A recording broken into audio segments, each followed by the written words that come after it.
दिवसा काम, संध्याकाळी भाजी विक्री, 10वी पास होणाऱ्या कचरा वेचक महिलेची प्रेरणादायी गोष्ट. कधी बोलताना सासू सासरे म्हणायचे की ही शिकलेली नाही, दुसरी सून शिकलेली आणू. मला हे ऐकून खूप वाईट वाटायचं. आता मी नवऱ्याला ठणकावून सांगितलं, मला म्हणताना अनपढ, आता मी 10वी पास झाले. पुण्यातल्या कात्रज परिसरात राहणाऱ्या प्रियांका कांबळेचे हे शब्द त्यांच्या कष्टाची आणि निर्धाराची जाणीव करून देतात. याच उमेदीने आणि आपण काहीतरी बनून घर स्थिर स्थावर करावं या जिद्दीने कोमल गायकवाडने 10वीचं शिक्षण पूर्ण केलं.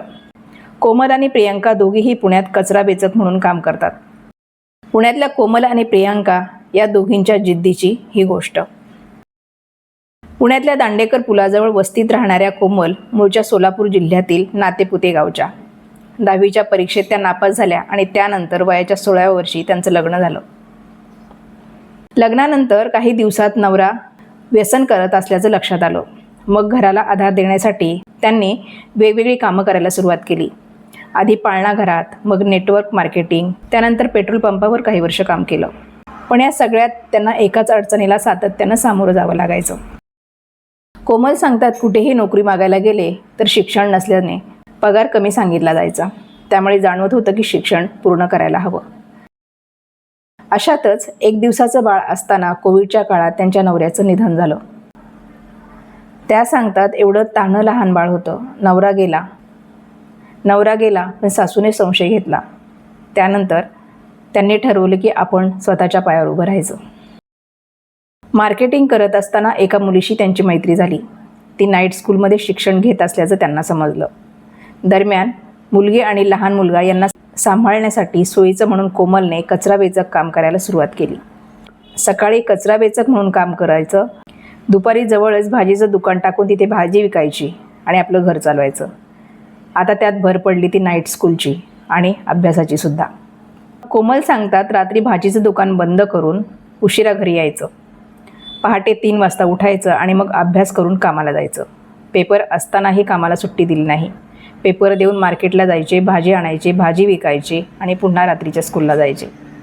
या कष्टाचं फळ त्यांना मिळालं आहे. 10वीत 58% मार्क मिळवून कोमल उत्तीर्ण झाल्या आहेत. अर्थात हा टप्पा पार पडला असला तरी त्यांचं स्वप्न पोलीस होण्याचं आहे. पोलीस भरतीसाठी वयाची अट असल्यामुळे त्यांना त्यांचं स्वप्न पूर्ण करता येणार नाही. आता त्यांना पुढचं शिक्षण घ्यायचं आहे. ते घरात 4 पैसे यावे आणि मुलांचं भविष्य घडावं यासाठी.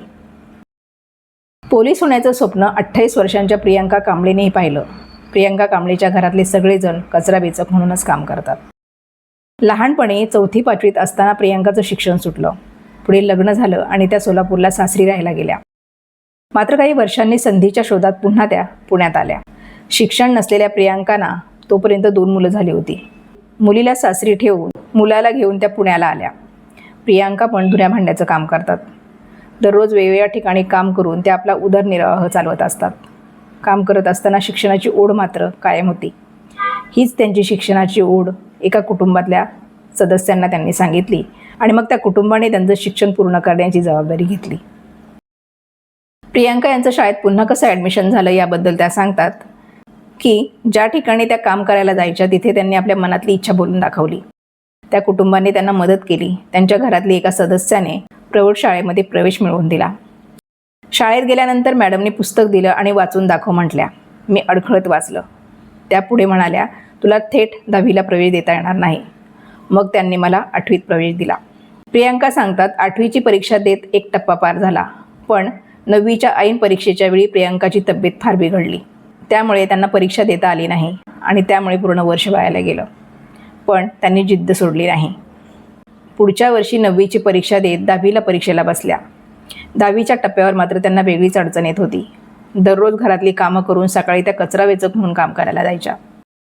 त्यानंतर दुपारी शाळा, संध्याकाळी घरची कामं आणि ती झाली की अभ्यासाचं रुटीन. हे सगळं ठरवून घेतलं होतं. पण अभ्यास म्हणजे नेमका कोणता करायचा हे त्यांना काही सुचत नव्हतं. मग शिक्षकांशी बोलून त्यांनी वेळापत्रक ठरवलं आणि अभ्यासाला सुरुवात केली. शिक्षणाची ओढ होती, पण अशिक्षित असण्याचा टोमणा प्रियांकाच्या आयुष्यातला टर्निंग पॉईंट ठरला. त्या सांगतात, माझे सासू सासरे चांगलेच आहेत, पण कधीतरी बोलताना म्हणायचे की मी फारशी शिकलेली नाही. दुसरी सून शिकलेली करू म्हणायचे. मग मला फार वाईट वाटायचं. आपण शिकलो असतो तर हे वाटायला आलं नसतं, असं नेहमी मनाला वाटत राहायचं. मनात म्हणायची सासू आईसारखीच आहे. मी काहीतरी बनणार आणि सासू सासरे आईला सांभाळणार. याच जिद्दीने प्रियांका शिकत राहिल्या. सोबतच्या कचरा वेचकांसह इतर सर्वांनीच मदत केली. परिस्थिती इतकी बिकट होती की परीक्षेच्या काळातही सुट्टी घेणं त्यांना परवडणारं नव्हतं. लवकर कामं आटपायची आणि पेपरला पोहोचायचं अशी धावपळ त्यांची चालू होती. त्या सांगतात, मी सगळ्या लोकांना अगोदर सांगून ठेवलं होतं की माझे पेपर आहेत. बोर्डाचा पेपर आहे म्हणजे वेळेवर जायला हवं ना. मी कचरा गोळा करून पॉईंटवर ठेवून जात होते. आईला सांगायचे, तू तुझं काम संपलं की ते गाडीत टाक. असं करत परीक्षेचा काळ संपला. 2 मुलांची आई असलेली प्रियांका कुटुंबाची जबाबदारी सांभाळत तिने शिक्षण पूर्ण केलेलं आहे. 2 मुलांची आई असलेल्या प्रियांकाने कुटुंबाची जबाबदारी सांभाळत 10वीचं शिक्षण पूर्ण केलं आहे. 10वीच्या परीक्षेत तिला 47% मार्क मिळाले. पुढे शिक्षण पूर्ण करून स्वतःची ओळख निर्माण करण्याचं तिचं स्वप्न आहे. पास झाल्याचा आनंद नवऱ्याला सांगत त्या म्हणतात, तुम्ही बोलत होतात ना मी अनपढ आहे, बघा आता मी पास झाले. आता किती पण टोमणे मारा.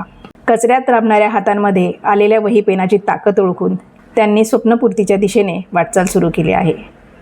त्या दोघींनाही पुढील वाटचालीस खूप साऱ्या शुभेच्छा.